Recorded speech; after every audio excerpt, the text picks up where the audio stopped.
All right. What up? Hey. How you doing? Good hat. Thank you. I'll have a new one every week for you. Really? Yeah. There's this company I follow called Hat Club. They're just sick. That's not a pub or a promo. They're just, it's hat culture, you know? Okay.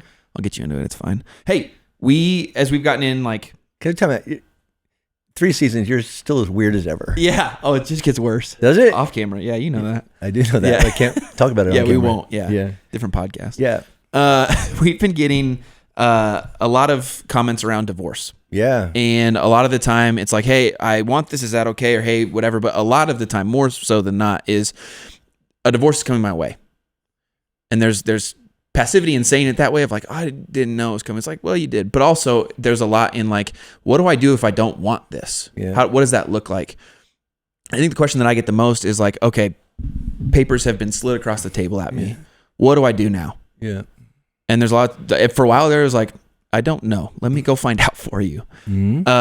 And it's been through like talking with you, talking with other people that I know and trust, and then talking with men who have walked through that before. But when men come to you and go, hey, like this is coming at me. What do I do? What does a fight look like? How do you lead people through that? Yeah. Well, so when I was a kid, back in the day, covered wagons and things like that. Yeah. First of all, the church wouldn't even talk about this, right? It was like divorce was like, you whispered it like cancer. Mm-hmm. Oh, they got a divorce. Yeah. Yeah. And, the other side of that now is like, oh, it's everywhere. It's just accepted. Just get it. Yeah.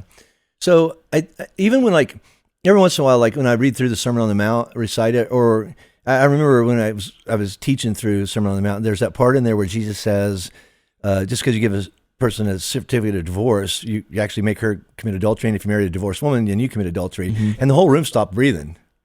Like, what does that mean?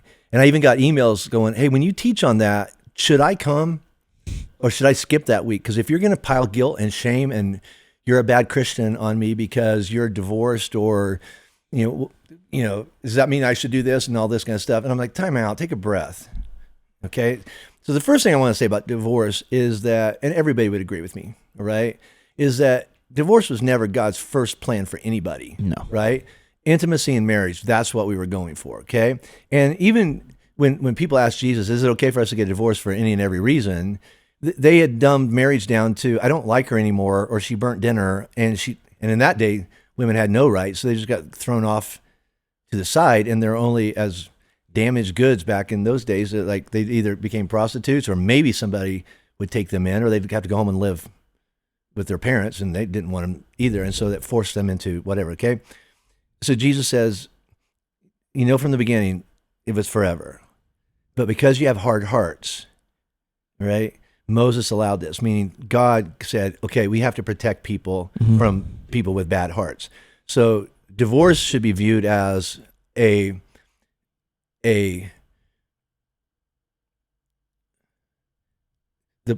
plan didn't work because it involved really damaged people trying to work out the plan.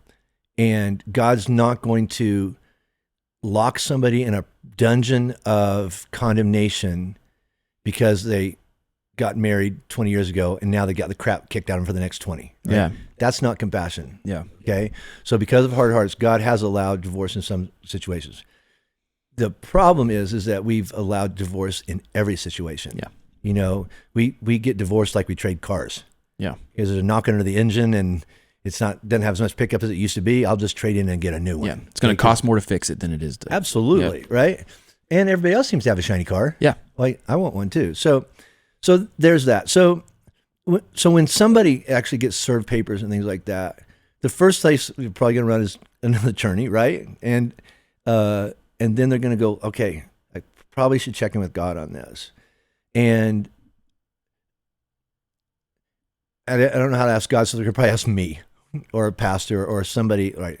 So is it okay? What does God think about my divorce? And that's where you get really, really, really thin ice. Mm-hmm. Here's what I've learned the hard way. Okay. Like if you have a couple in your life, a married couple in your life, and they're not getting along, and one of them comes to you for support, and your response is, yeah, kick her to the curb, get out. All right? You deserve to be happy. And then they work it out. Yep. Okay. They can't be friends with you anymore. Mm-mm. She's not. Yeah. And he's going to be really, really like, Like my best buddy told me, right? And now I'm caught between this. And you can say, well, I'm glad it worked out, stuff like that. But like, dude, you counseled me to not go with this. So I try really, really, really hard to listen and tell people to listen to God. Like I have a really good friend that his wife rediscovered an old friend from high school on Facebook, and they started communicating, and eventually she's on an airplane and she's sleeping with him, all right? Yeah. And when he brought that to me about like, and then she came back and goes, I never loved you, and you know, I should never married you in the first place. I should have married somebody else, and this has been blah, blah, blah. It's like he had all the biblical grounds for divorce, but he didn't feel released from God. Yeah. And you can interpret that any way you want. It's like, God doesn't want me to give it. God told me to pursue her. God told me to reach out to her. God told me, all right. I'm not getting in the way of that. Okay? I'm trying to listen. There's only, I think, 2 times in 37 years of ministry that I told somebody, yeah, you should probably cut your losses, Mm-hmm. right? And that's when I stepped out of my lane as pastor and stepped into a lane called surrogate dad. And I looked at them like what I would talk one of my own children I was trying to protect. Mm-hmm. And I was like, come on, son. Yeah. Right? And that's not my lane. Yep. Okay? So my lane, when somebody comes to me and says, okay, this is what happened, is like, what's God telling you to do? Because I believe, okay, that the other thing is, I'm a little ADD right now. I don't know what I would do in their situation.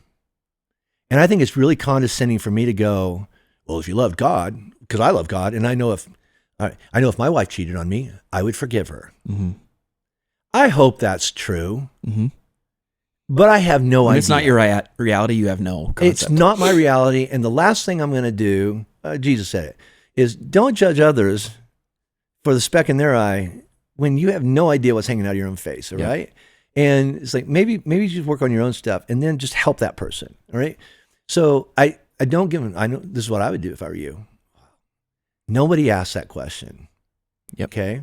What's God telling you to do, right? God's telling me that I should divorce. Okay. All right. So where do you hear him saying that to you? Yeah. Okay. Well, it says that if there's been sexual infidelity, that I can protect myself from that. Okay. Great. Any other messages from God? Well, no, but all my friends are telling me, whoa. Your friends aren't have to live with your decision for the rest of your life. Yep. You are. So at the end of the day, the only thing I asked my buddy when he finally did get a divorce is, did you do everything that you believe God wanted you to do? I did. And I want to go, and more. Yeah. But he could walk away from that marriage with a lot of scars and a lot of damage, but he can look at his 2 boys and go, no, I fought, right? But I'm not the Holy Spirit, and I can't change your mom. I can't change my wife. I can't change her, all right? I can do everything God told me to do, and then after that, it's out of my control. But I look back and did everything I knew to do. And so if somebody that served papers or something like that, first of all, there's always a panic, and you act shocked. You probably knew it was coming. Something was going on for a long time, and it is finally like, all right, the car finally crashed into your front door and going, okay, there's been a wreck, right? But something's been going on for a long time. And so I think, first of all, after you get over the initial shock of it, it's going, I didn't want to admit this, right? And then that's when usually we'll go, okay.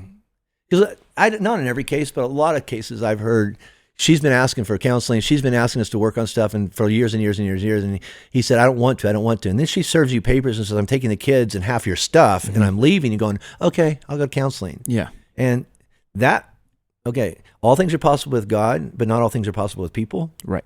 And so that ship might have sailed. Yeah. And I think you have to look at that and going, I knew this was coming. Don't beat yourself up, but just look at the reality of what's happening. And then from that point on, all you can do is what you believe God's telling you to do, right? Reach out, make amends. The other thing is like, okay, we can file these papers, but that seems like we're jumping from 0 to 1,000. What if I just gave you some space and we took a breath, you know, and we just tried to let all this calm down, and we still might get divorced, but can we just stop listening to our friends, and maybe we both trust that counselor, we both trust that pastor, or we find a neutral one that neither one of us feel like he or she is on our side, right? We find it, and we just kind of, crucible work, we go, let's just get some data out here. Not all the interpretations, not all the judgments about it, but hey, reality is this is what our life has looked like for the last X amount of years, or this is what you did, and this is what you did. And to me, this is what that means. And you got to get it all out there on the table. And you still might get divorced. But I think that one is, it's been a long time coming most of the time. Yep. Two is, when it happens, we panic and either file the papers and get divorced, or like fight something that's like, and usually fight it for the wrong reason. Yeah. Fight, I don't want to be a failure. Fight, I don't want to be a bad Christian. Fight, I don't want to. It's like, whoa. What needs to happen now? And I think that we have to slow down, take a breath, and look back over it, and say, okay, what needs to happen from now on, and what is my responsibility, and what needs to happen from now on, and be very aware that you're dealing with another person with their own journey with God, their own wrestling match with God, their own history. But you have to look in the mirror. Yeah. You know, like if you're going, like, I know people like this. It's like, she cheated on me, I didn't cheat on her, or we're getting a divorce. I'm just waiting for her to have sex with somebody else, and that breaks the covenant. And now I can walk away from the divorce. It's like, that's all gymnastics. Yep. You know, if anything, I would think this. All right, first of all, divorce, while never a good thing, is a necessary thing that God has given through Moses to say, I've got to protect people from other people with hard hearts. Yep. Okay. The second thing would be this: is if it happens, take a breath, slow down, and back away and look at the situation. Right. The third thing is, you do all that God is telling you to do, and don't stop doing it until God tells you to stop doing it, and move on. Yep. And then after that, it's just you and God working on the healing part. Yeah. Yeah. That's good. Yeah. We're going to have a lot of people listening that are at this point. We're also going to have a lot of people listening. They're like, I'm not divorced yet. It hasn't been served to me yet. The man or the woman, whoever's listening, that goes, I'm not there yet, but we could get there soon, or it could be coming. What's the first step for them to start looking at or start changing? So I'll tell you two. Yep. Okay. If you and your husband or wife, when you fight, you introduce the divorce word into the equation, it's almost a matter of time, because you've now said this is a viable option if you don't get your shit together, right? Yep. And so it's like, hey, that's there and that's possible, and I'll play that card. So first you got to take that card off the table. I'm not saying it's not ever going to happen, but it's going to happen if you keep going. There's the door, babe. Yep. Right? So that'd be the first thing. It says, take that out. Take it out of the reality of possibility. Okay, we signed up for death do us part. Okay? The second one is to have the conversation about this. Right? Meaning, I don't think that what's going on with us right now is detrimental, divorceable. Yeah. Or I don't think it's on fire, but it smells smoky. Yeah. And directionally, and I think that's a really important word, directionally, I don't like where we're going. And this is why I speak to men. You need to lead us back in a good direction. You say, well, it's her fault. It's her fault. Pfft, okay. You win, and you're divorced. Okay. Mm-hmm. So it's like, hey, identify, hey, directionally, this isn't going well. And this is your job as a leader, as a man, is to say, I got to protect my family. And it doesn't matter what's going on with my whole family. Who's going to go first to say directionally, we got to pull it back in this direction? And that's him. Mm-hmm. And I don't know what that means. It's just initiating. A man is an initiator. So you as an initiator sit Taylor down going, hey, I don't like directionally where we're going. Yep. As a couple, as parents, in our lifestyle and whatever that is. Well, what's our responsibility? Well, then what does that mean? I don't know. I think we need help processing this. And that's a counselor, or that's, shift, or that's going and talking to a pastor, or an older couple of, that weathered the years, and they fought through the same things, and just say, hey, I don't want to get, if the line for divorce is here and we're headed this way, I want to go that way. Mm-hmm. And the other part of this is really slow is if you're going this way and been going this way for a long time, you say, I think I'm going to go the other way. You got some momentum. Yeah. That's going to carry you before you can reverse it. It took you a long way to get here. It's not going to just turn around. Yeah. It's a whole new muscle memory, a whole new habit. So I'd say the first thing would be just that is like, hey, let's throw that parachute out of the plane. Mm-hmm. And now we're going down with the plane. Yep. Or we're going to figure this out. The second thing would be, okay, before we even get there, and maybe even talk about this before the plane takes off. Hey, before we get married, what are we going to do when we start going like this? Mm-hmm. Okay. And if you've been married 10 years, you can still have that conversation because it's not if, but I've noticed we are, or even if we're not, I see all these other couples going like this and I don't want to do that. So I would seriously lean into the husband in this situation. He's not the Savior. He's not the Holy Spirit, and he can't fix it. But he has responsibility to say, okay, I'm going to set the tone and the direction of this. And if it's not going well, she may not cooperate with me, but when I stand before my God, I'm said I did all I could to have a good marriage. And then when I failed at that, to take it back in a good direction. And when it fell apart, I did everything I knew to do that you told me to do. Yeah. And I don't believe that God asks us to do more than that. Yeah, absolutely. See you next week. All right.